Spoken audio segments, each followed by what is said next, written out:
Etsy sellers, if you go on forums and social media, you will see new sellers asking, what are the things you wish you knew sooner when opening and building an Etsy store? So in the next 10 minutes or so, I'm going to save you heartache, lost revenue, confusion, wasting time, endless time. I'm going to give you the 11 things you wish you knew sooner in your Etsy store. Let's get going. There's loads of new stuff in this I've never mentioned before. So let's get straight into point one. And this is a massive one. Ignore Etsy's AI title suggestions. So when you open a store, Etsy's going to keep suggesting to you to use its AI titles in your SEO for your products. Please ignore what Etsy says. It won't work.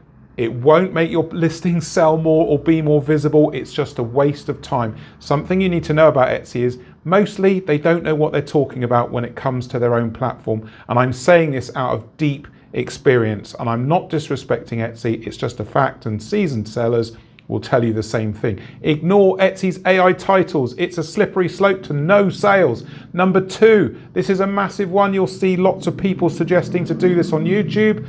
Number two is don't have one listing in stock.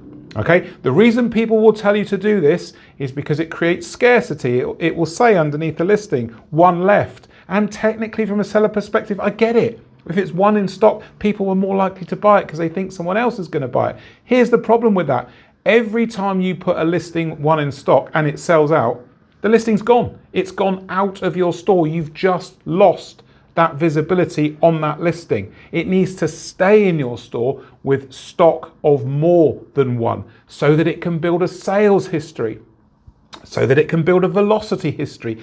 Do you see how consistency and keeping things moving on Etsy is the way forward? Having listings going in and out of stock because they're one in stock is terrible advice. Don't do it. Don't do it. Number three, this is a massive one, and YouTube is kind of guilty for pushing this point. Don't expect instant success. Okay.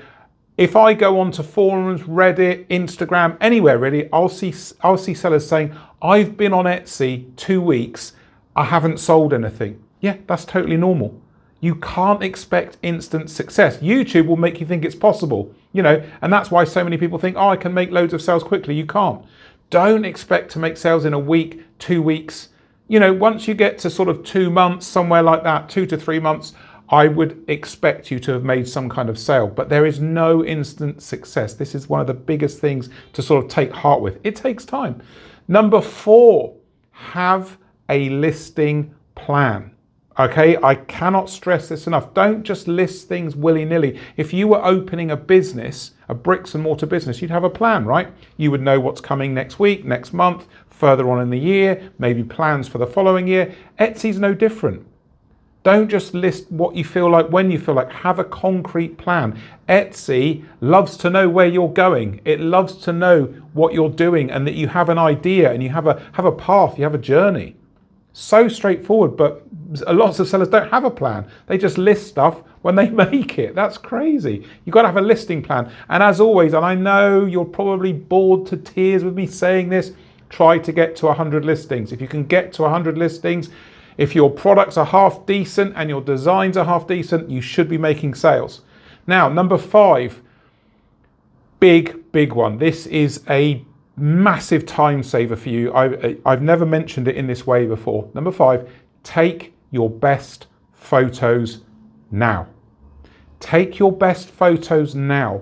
Learn as much as you can about your product photography or your mock-up standard now. Don't get to 50, 60, 100 listings, realize your photography is rubbish because people are telling you, and then have to go back and fix it all. That is a nightmare. I promise you, you won't want to do it. Do your best photography now and you will thank me in spades later when you don't have to go back and fix it. You won't want to do it, honestly. It's such a nightmare. Take your best photography now. Number six, this is a brand new one. I've never ever mentioned this on YouTube. This is probably going to shock a few people, but here we go. Number six, don't run your Etsy store by making collections and batches. and I know some of you do this, don't run your store with collections and batches. This is the exact opposite of how you should run your Etsy store. So let's just say you do a spring collection. I mean, spring's kind of starting now, right? Let's just say, all right, a summer collection, okay?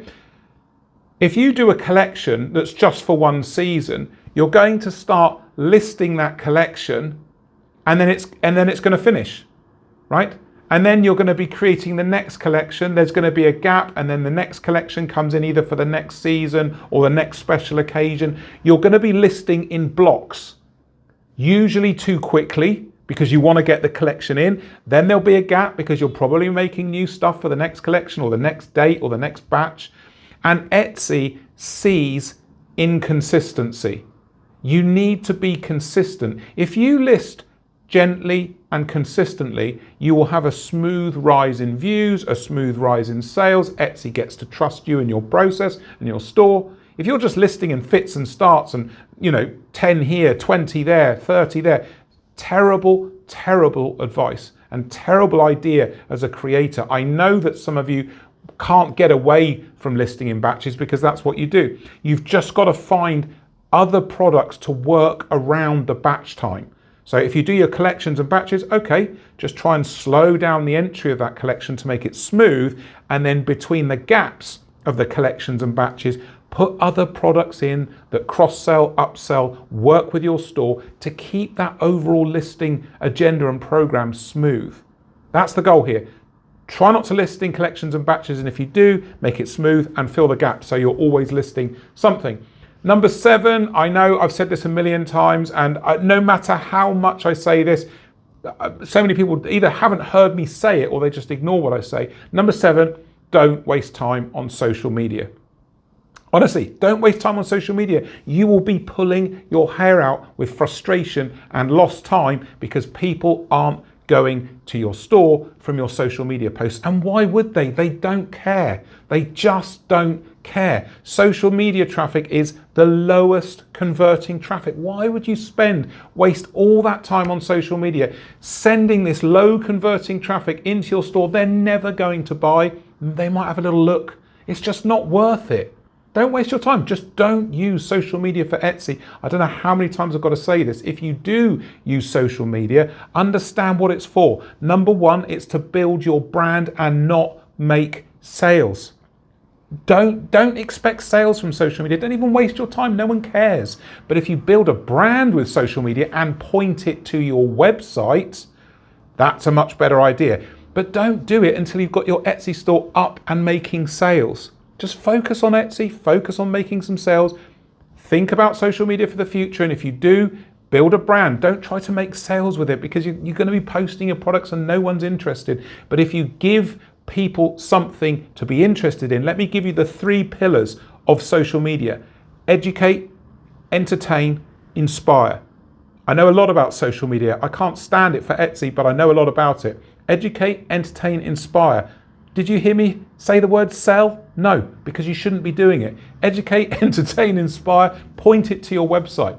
Number 8 out of 11, it's 11 points today. Number 8, a massive one, and so many of you are guilty of doing this.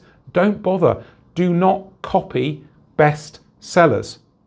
Don't copy best sellers, okay? Best sellers are there for a reason. Somebody else has already made the money and is making the money and is taking the visibility for those sales. You can't come into Etsy, copy a bestseller and expect to be where they are. You won't, because they are already taking the money out of the marketplace. They've already built visibility. You're just wasting your time.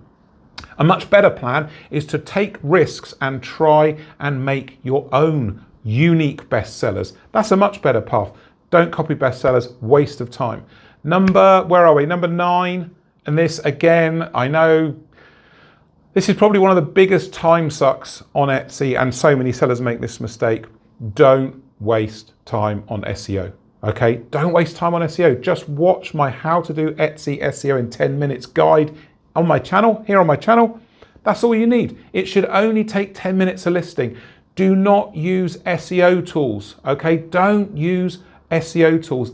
The data, the click data and search volume data doesn't come from Etsy. I don't know how many times I have to say this. They are a waste of time. Don't waste time with any of those tools, and use that time to invest in areas of your store that will make you money, right? Like a listing plan, new product ideas, photography and video.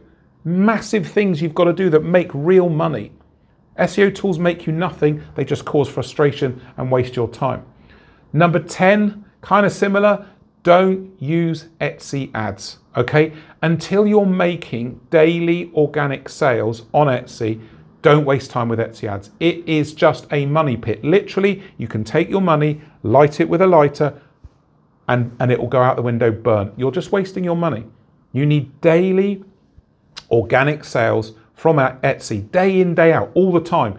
Then you can look at ads, because you've proved to Etsy that you're viable, right? Your products are selling. People are just finding them and buying them. That's what Etsy needs. Don't go spending money on ads, forcing your products, which people probably won't buy, in front of people. People will click on stuff, they'll waste your budget, but they're not buying. So be very, very careful with ads. Make sure you're getting daily sales before you use it.